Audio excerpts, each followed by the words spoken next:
Hello, this is the second in a video series called Prepare for Annual Conference. So prep for annual conference.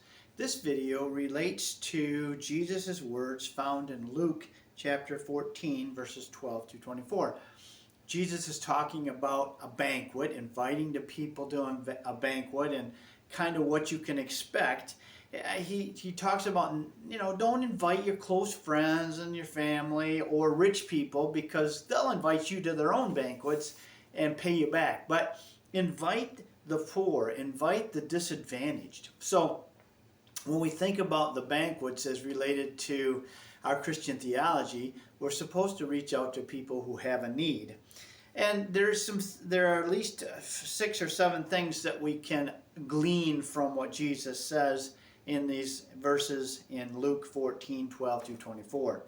First, the Master, Jesus, is sending out his servants, you and I, to invite or compel people to come to the banquet. That's the first thing.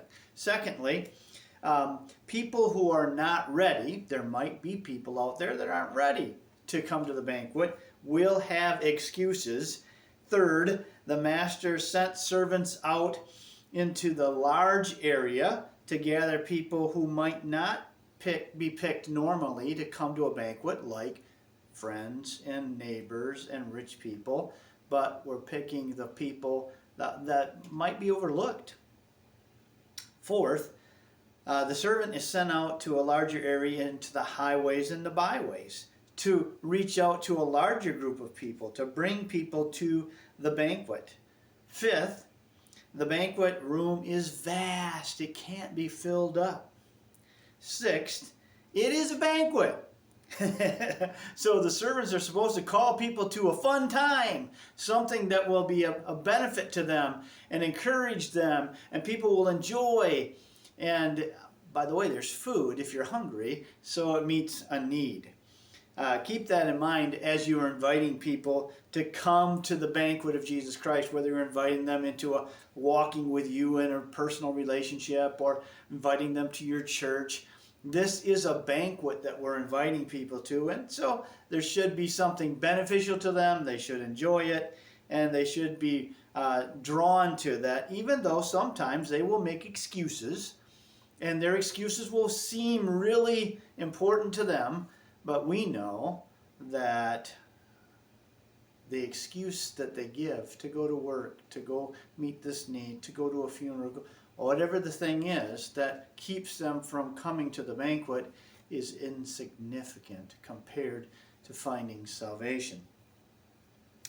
So, as we think about this context of inviting people who are local and connecting with people who we might not normally connect with, we also can look at Acts 1:8 and see that Jesus told the folks that when the Holy Spirit comes upon them, they would be his witnesses in the local area, in the regional area, and then around the world. And then finally, I want to remind you, as the call of God is on us to invite people into this banquet, that in Matthew 28:18 through 20, all of us are called and directed as servants of God to go out to the world and express the gospel message, which is a banquet. So I just want us to begin to think about these things as we work our way towards annual conference, and there'll be some directions as we get closer to pray for annual conference specifically. But already in your spirit, begin to pray for our conference, not just the annual conference, but our conference, and help us to see how we can work in multiplication with these simple ways of inviting people to a banquet, connecting with people in our everyday lives. So this is conference prep, and we'll look forward to seeing you at annual conference and explaining more about how you can make an impact on your community and see the kingdom grow. Have a great week.